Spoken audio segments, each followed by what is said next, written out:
आप देख रहे हैं के न्यूज, खबरों का सारथी।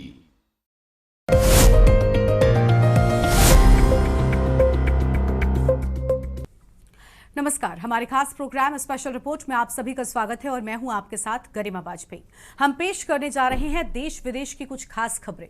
आज हम सबसे पहले बात करेंगे प्रधानमंत्री नरेंद्र मोदी के मणिपुर के दौरे की। तो वहीं लखनऊ में सीएम योगी ने मरीज के साथ डॉक्टर्स के अच्छे व्यवहार की अपील की है और इस पर हमारी खास रिपोर्ट भी आपको दिखाएंगे। और चलते चलते हम बात उत्तराखंड में बाढ़ बारिश की आफत के बाद फिर से शुरू हो रही चारधाम यात्रा की करेंगे। तो चलिए शुरू करते हैं विस्तार से।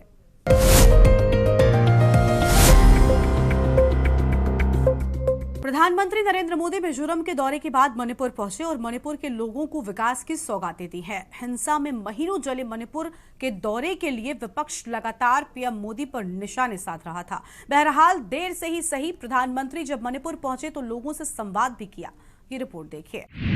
मणिपुर को क्या क्या मिली सौगात। मणिपुर के चुराचांदपुर जिले में 7,300 करोड़ रुपए से अधिक की परियोजनाओं का शिलान्यास किया। 3,647 करोड़ रुपए की मणिपुर शहरी सड़कें, जल निकासी और परिसंपत्ति प्रबंधन सुधार पहल। 550 करोड़ रुपए की मणिपुर इन्फोटेक डेवलपमेंट परियोजना प्रमुख। 142 करोड़ रुपए की लागत से सुपर स्पेशलिटी और स्वास्थ्य सेवा सुविधाओं का भी शिलान्यास। 16 जिलों में 134 करोड़ रुपए की लागत से 120 स्कूलों की सुविधाओं के सुदृढ़ीकरण की आधारशिला। ग्रामीण संपर्क, शिक्षा और पर्यटन से संबंधित 102 करोड़ रुपए की कुल लागत वाली विभिन्न परियोजनाओं की आधारशिला। 502 करोड़ रुपए की लागत से टेंगनोपाल खंड में NH 102A का उन्नयन। प्रधानमंत्री मोदी ने शनिवार को मणिपुर का दौरा किया। 2 साल पहले भड़की हिंसा के बाद पीएम मोदी का ये पूर्वोत्तर राज्य का पहला दौरा था। उन्होंने मणिपुर के चुराचांदपुर में विभिन्न विकास कार्यों की आधारशिला रखी। इस दौरान उन्होंने जनसभा को भी संबोधित किया। पीएम मोदी ने मणिपुर के लोगों से वादा करते हुए कहा, मैं आपके साथ हूँ। भारत सरकार मणिपुर के लोगों के साथ है। कहा, मणिपुर की धरती आशा और आकांक्षाओं की धरती है। दुर्भाग्य से इस खूबसूरत क्षेत्र पर हिंसा का साया पड़ गया है। कुछ समय पहले मैं राहत शिविरों में रह रहे प्रभावित लोगों से मिला। उनसे मिलने के बाद मैं विश्वास से कह सकता हूं कि मणिपुर में आशा और विश्वास का एक नया सवेरा उग रहा है। कहीं भी विकास की जड़ें जमाने के लिए शांति आवश्यक है। पिछले 11 वर्षों में पूर्वोत्तर के कई संघर्षों और विवादों का समाधान हुआ है। लोगों ने शांति का मार्ग चुना और विकास को प्राथमिकता दी है। हमें संतोष है कि हाल ही में पहाड़ियों और घाटियों में विभिन्न समूहों के साथ समझौते पर बातचीत हुई है। आगे बढ़कर अपने सपनों को पूरा करें, अपने बच्चों के भविष्य को सुनिश्चित करें। और मैं आज आपको वादा करता हूं, मैं आपके साथ हूं।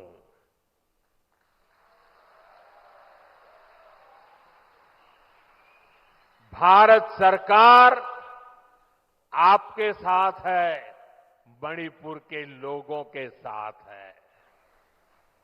साथियों, मणिपुर में जिंदगी को फिर से पटरी पर लाने के लिए भारत सरकार हर संभव प्रयास कर रही है।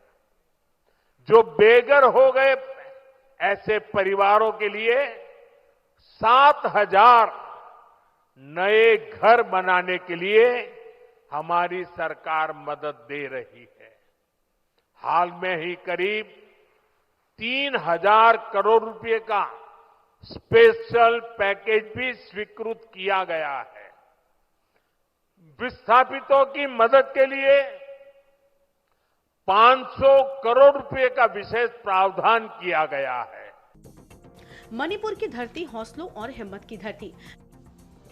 पीएम मोदी ने कहा, मणिपुर की धरती हौसलों और हिम्मत की धरती है। ये हिल्स प्रकृति का अनमोल उपहार है और साथ ही ये हिल्स आप सभी लोगों की निरंतर मेहनत का प्रतीक भी हैं। मणिपुर के नाम में ही मणि है। ये वो मणि है जो आने वाले समय में पूरे नॉर्थ ईस्ट की चमक को बढ़ाने वाली है। सरकार का निरंतर प्रयास रहा है कि मणिपुर को विकास के रास्ते पर तेजी से आगे ले जाएं। इसी कड़ी में मैं आज यहाँ आपको सभी के बीच आया हूँ। कुछ देर पहले इसी मन से करीब 7,000 करोड़ रुपए के प्रोजेक्ट्स का शिलान्यास हुआ है। ये प्रोजेक्ट्स मणिपुर के लोगों की, यहाँ हिल्स पर रहने वाले ट्राइबल समाज की जिंदगी को और बेहतर बनाएंगे। पीएम मोदी ने कहा, कुछ समय पहले इसी मन से लगभग 7,000 करोड़ की परियोजनाओं का उद्घाटन किया गया। ये परियोजनाएं मणिपुर के लोगों और हमारे आदिवासी समुदाय के जीवन में महत्वपूर्ण सुधार लाएंगी। मणिपुर की सीमा अन्य देशों से लगती है और यहाँ कनेक्टिविटी हमेशा से एक चुनौती रही है। मैं समझता हूँ कि खराब कनेक्टिविटी के कारण आपको किन कठिनाइयों का सामना करना पड़ा, इसलिए 2014 से मैंने मणिपुर में कनेक्टिविटी को बेहतर बनाने पर बहुत जोर दिया। कहा कि पहले यहाँ गाँव में पहुँचना कितना मुश्किल था, आप सभी जानते हैं। अब सैकड़ों गाँव में यहाँ रोड कनेक्टिविटी पहुँचाई गई है। इसका बहुत अधिक लाभ पहाड़ी लोगों को, ट्राइबल गाँवों को हुआ है। संगठनों के साथ समझौते के लिए बातचीत हुई। पीएम ने कहा, हमें संतोष है कि हाल ही में पहाड़ी और घाटी में अलग अलग संगठनों के साथ समझौते के लिए बातचीत हुई। ये भारत सरकार के उन प्रयासों का हिस्सा है जिसमें संवाद, सम्मान और आपसी समझ को महत्व देते हुए शांति की स्थापना के लिए काम किया जा रहा है। मैं सभी संगठनों से अपील करूंगा कि शांति के रास्ते पर आगे बढ़कर अपने सपनों को पूरा करें। मैं आपके साथ हूँ। भारत सरकार मणिपुर के लोगों के साथ है। विपक्ष के सवाल राहुल का वार। राहुल गांधी नेता प्रतिपक्ष प्रधानमंत्री नरेंद्र मोदी के मणिपुर दौरे का स्वागत किया, लेकिन इसे कोई बड़ी बात नहीं बताते हुए देश के असली मुद्दों वोट चोरी पर जोर दिया। मई 2023 में मणिपुर में मैतेई और कुकी-जो समुदायों के बीच शुरू हुई हिंसक जातीय हिंसा के 2 साल बाद उनका राज्य का ये दौरा। प्रधानमंत्री मोदी के मणिपुर दौरे का स्वागत किया गया, लेकिन इसे कोई बड़ी बात नहीं बताते हुए देश के असली मुद्दे वोट चोरी पर जोर दिया। मई 2023 में मणिपुर में मैतेई और कुकी समुदायों के बीच शुरू हुई हिंसक जातीय हिंसा के 2 साल बाद उनका ये दौरा रहा। मल्लिकार्जुन खड़गे कांग्रेस अध्यक्ष। पीएम का इम्फाल और चुड़ा चांदपुर में 3 घंटे का दौरा संवेदना नहीं बल्कि प्रतीकात्मकता और अपमान है। ये दौरा माफी या पछतावे का संकेत नहीं है, बल्कि पीड़ितों की चोट पर भव्य स्वागत समारोह है। उनके अपने शब्दों में राजधर्म कहाँ है? पीएम ने मणिपुर के लोगों की पीड़ा को नजरअंदाज किया। पीएम का इम्फाल और चुड़ाचांदपुर में 3 घंटे का दौरा संवेदना नहीं बल्कि प्रतीकात्मकता और अपमान है। ये दौरा माफी या पछतावे का संकेत नहीं बल्कि पीड़ितों की चोट पर भव्य स्वागत समारोह है। उनके अपने शब्दों में राजधर्म कहाँ है? पीएम ने मणिपुर के लोगों की पीड़ा को नजरअंदाज किया। प्रियंका गांधी वाड्रा, कांग्रेस सांसद वायनाड। मुझे खुशी है कि उन्होंने 2 साल बाद फैसला किया कि ये दौरा उनके लिए सार्थक है। उन्हें बहुत पहले ही दौरा कर लेना चाहिए था। ये बहुत दुर्भाग्यपूर्ण है कि उन्होंने वहां जो कुछ भी हो रहा था उसे इतने लंबे समय तक होने दिया। मुझे खुशी है कि उन्होंने 2 साल बाद फैसला किया कि ये दौरा उनके लिए सार्थक है। उन्हें बहुत पहले ही दौरा कर लेना चाहिए था। ये बहुत दुर्भाग्यपूर्ण है कि उन्होंने वहां जो कुछ भी हो रहा था उसे इतने समय तक होने दिया। आपको बता दें, राहुल गांधी मणिपुर का दौरा पहले ही कर चुके हैं। उन्होंने मणिपुर में जनता से जुड़ाव स्थापित किया था। साथ ही संवेदना के स्तर से उनका ये दौरा काफी चर्चा में रहा। बहरहाल, हिंसा के बाद पहली बार प्रधानमंत्री की उपस्थिति ये संकेत देती है कि केंद्र सरकार स्थिति को गंभीरता से ले रही है और पुनर्निर्माण, शांति स्थापित करने, विस्थापितों को न्याय दिलाने की जिम्मेदारी स्वीकार कर रही है।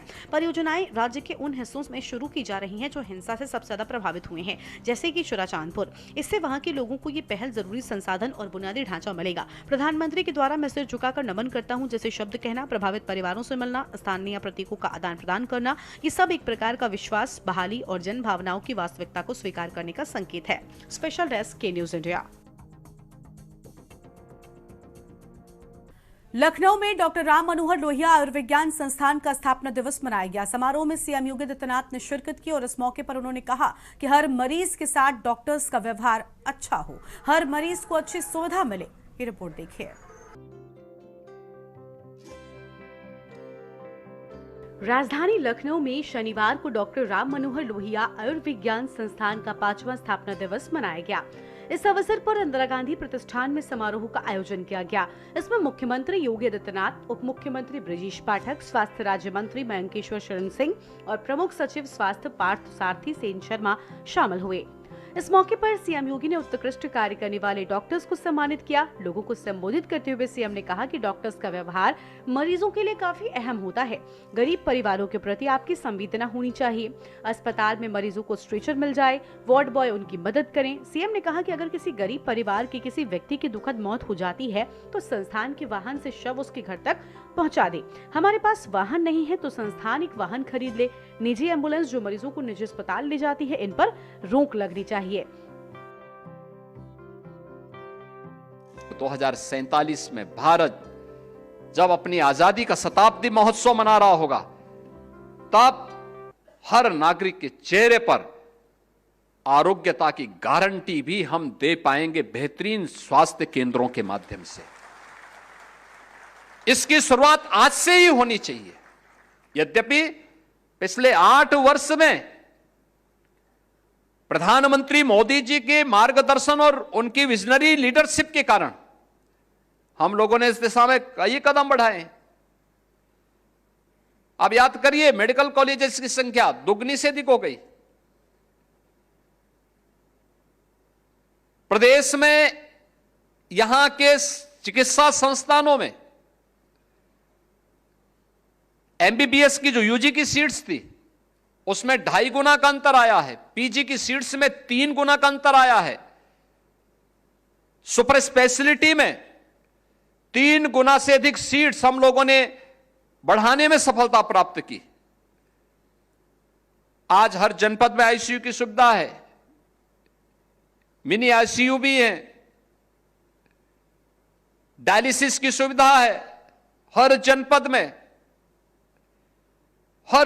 में। अब सीटी स्कैन भी 72 जनपदों में लग चुके हैं।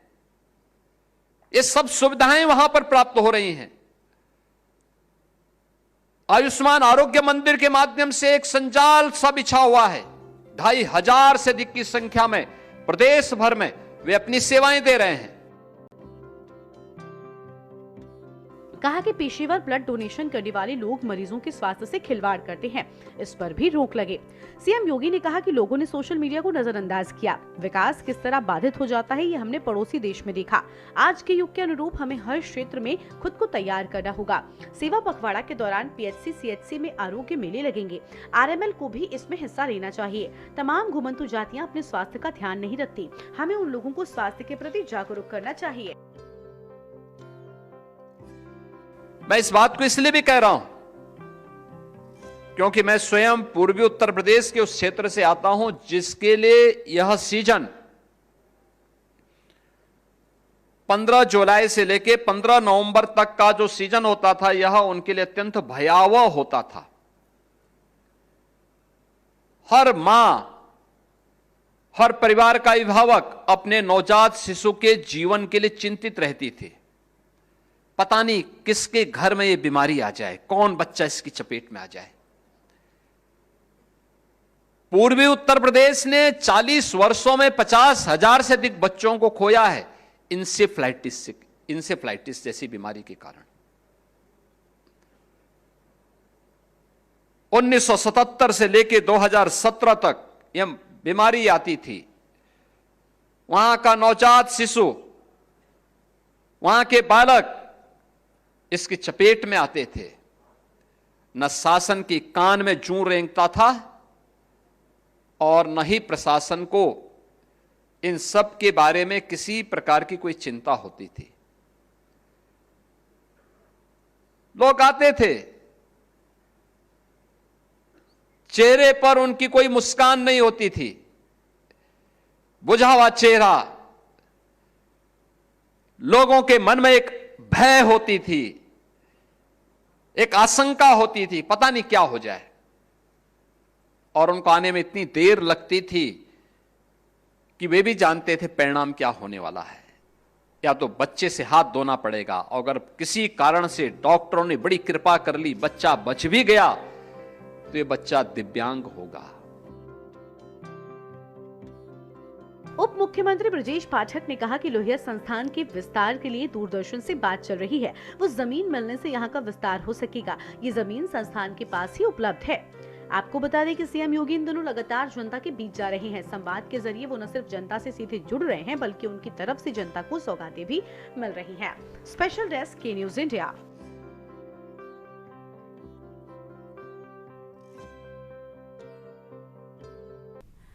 यहाँ पर रुकते हैं एक छोटे से ब्रेक के लिए।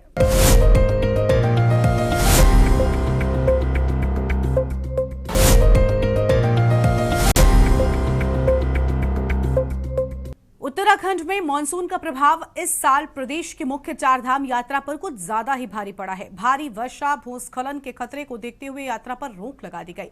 प्रशासन के लगातार प्रयास से यात्रा को सुचारू भी किया गया, लेकिन यमुनोत्री धाम की यात्रा मार्गों को अधिक क्षति होने के चलते अभी तक यात्रा को रोका गया था। मौसम में सुधार होने और सड़कों की मरम्मत के साथ चारधाम यात्रा और पंजीकरण प्रक्रिया फिर से शुरू होने जा रही है, तो वहीं व्यवस्थाओं को लेकर विपक्ष सवाल भी उठा रहा है।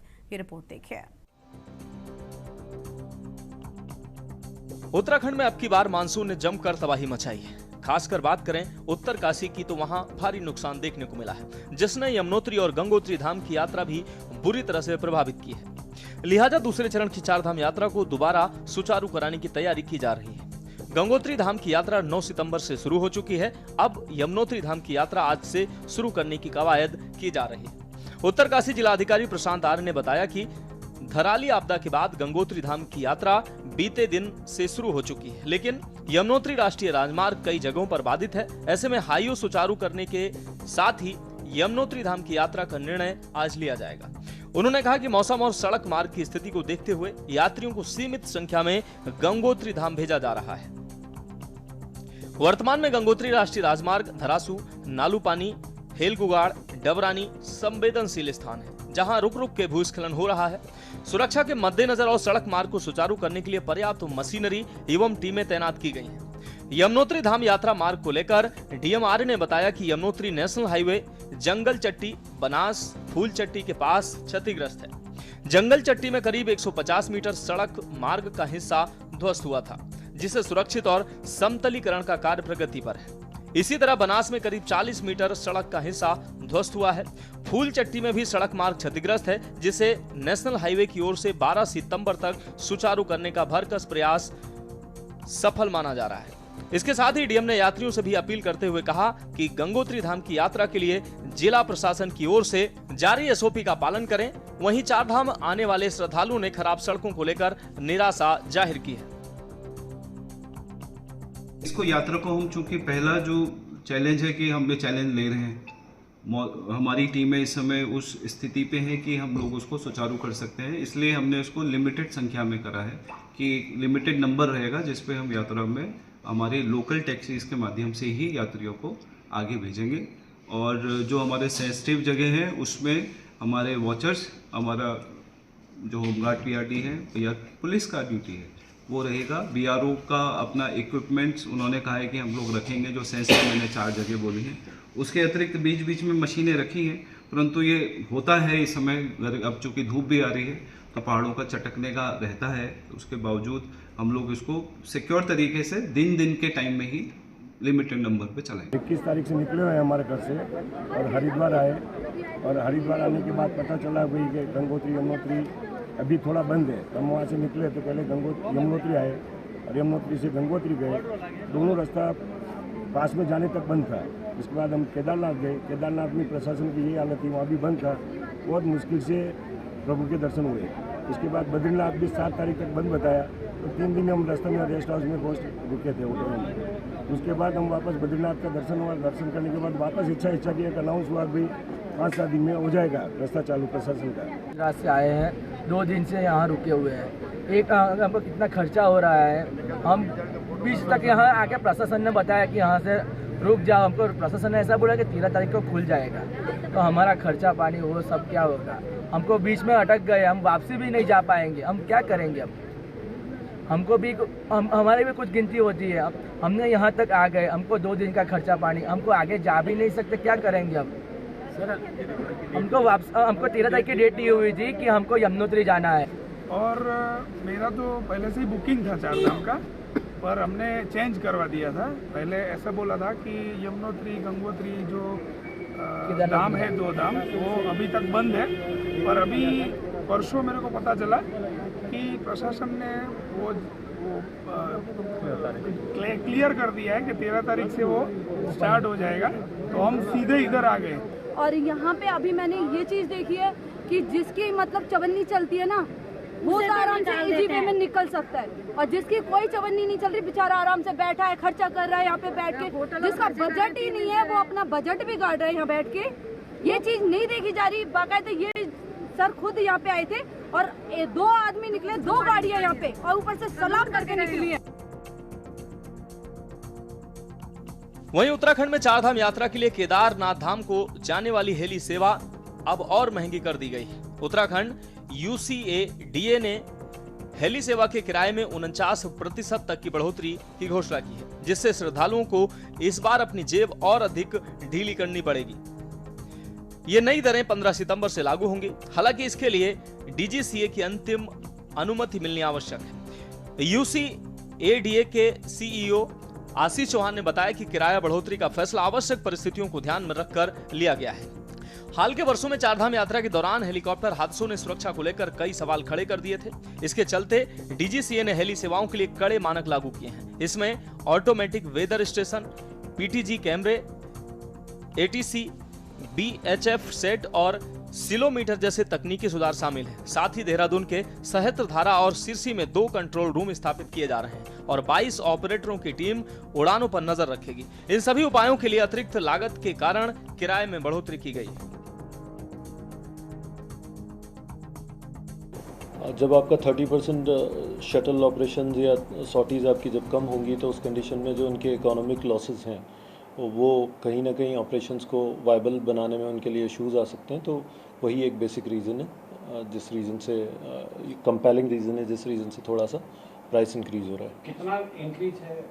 49% के आसपास का इंक्रीमेंट है, जो कि जैसे पहले के टिकट्स जो थे वो 6000 और 8000 के हैं, और अभी के जो टिकट्स हैं वो 8500 और 12000 के आसपास में।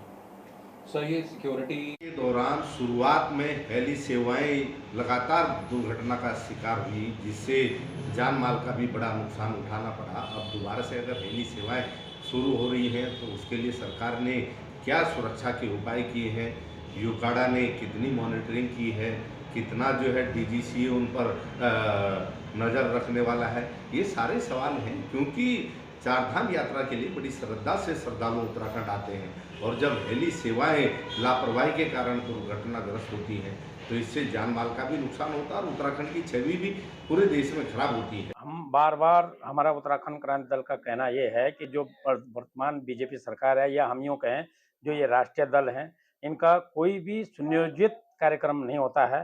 अभी आप सभी देख रहे हैं कि जहाँ मौसम विभाग लगातार मौसम की बिगड़ती स्थिति को बता रहा है, वहीं अगर बीजेपी ने ये ऐलान कर दिया है कि चारधाम यात्रा शुरू की जाए तो ये बहुत ही खतरा है, बहुत ही रिस्क है, और इसमें यात्रियों को भी सोचना पड़ेगा कि इस स्थिति में कैसे यात्रा की जाए। लेकिन दुर्भाग्य है या विडम्बना है, यूँ कहें कि बीजेपी सिर्फ आंकड़ों पर करती है कि हमने इस बार इतने यात्री भेज दिए हैं, लेकिन उसमें कितने यात्री सुरक्षित हैं, उनका क्या पुख्ता इंतजाम है, इनकी कभी उन्होंने देखने की और सोचने की कोशिश नहीं की है। देखिए, आदरणीय मुख्यमंत्री पुष्कर सिंह धामी जी की चारधाम यात्रा को सुचारू, सुव्यवस्थित और सुरक्षित यात्रा कराने के लिए प्रतिबद्ध हैं, और उनके द्वारा यमुनोत्री में जिस तरह से जो रोड खराब वहां पर हो रही है, उसको लेकर के अधिकारियों को निर्देश दिए गए हैं कि तत्काल प्रभाव से वहां पर रास्ते को खोला जाए। और इसको लेकर के आदरणीय मुख्यमंत्री से मैंने भी और एक प्रतिनिधिमंडल के साथ मुलाकात की थी, और उनके द्वारा तत्काल प्रभाव से जिलाधिकारी और गढ़वाल कमिश्नर को निर्देशित किया गया कि तत्काल प्रभाव से यात्रा को वहां सुचारू किया जाए। और इसको लेकर के मुझे लगता है कि कल से यमुनोत्री यात्रा खोल दी जाएगी। कि साल 2013 की आपदा के बाद से साल 2025 तक हर साल मानसून के दौरान उत्तराखंड ने कई जख्म झेले। हर साल ये बारिश न केवल चारधाम यात्राओं को प्रभावित करती है, बल्कि प्रदेश में भारी नुकसान पहुंचाने के साथ ही कई लोगों की जान भी लेती है। साल 2021-22 के अलावा साल 2024 और अब साल 2025 में भी बारिश ने उत्तराखंड को गहरे जख्म दिए हैं। इस मानसून में प्रदेश को अब तक 50,000 करोड़ से ज्यादा का नुकसान के साथ आम जनता की जान भी गई है। वहीं इसका असर पहाड़ की आजीविका को मजबूत करने वाली चारधाम यात्रा बंद करने से रोजगार पर भी संकट मंडरा रहा है। यही वजह है कि सरकार ने यात्रा को दोबारा शुरू करने का बड़ा फैसला लिया है। लेकिन सरकार के आगे कुछ महीने बचे हैं। इस साल की चारधाम यात्रा को सुचारू तरीके से चलना भी बड़ी चुनौती बन गया है। Uttarakhand desk report. Special report में इतना ही। तमाम बड़ी खबरों के लिए आप देखते रहिए के न्यूज़ इंडिया। नमस्कार।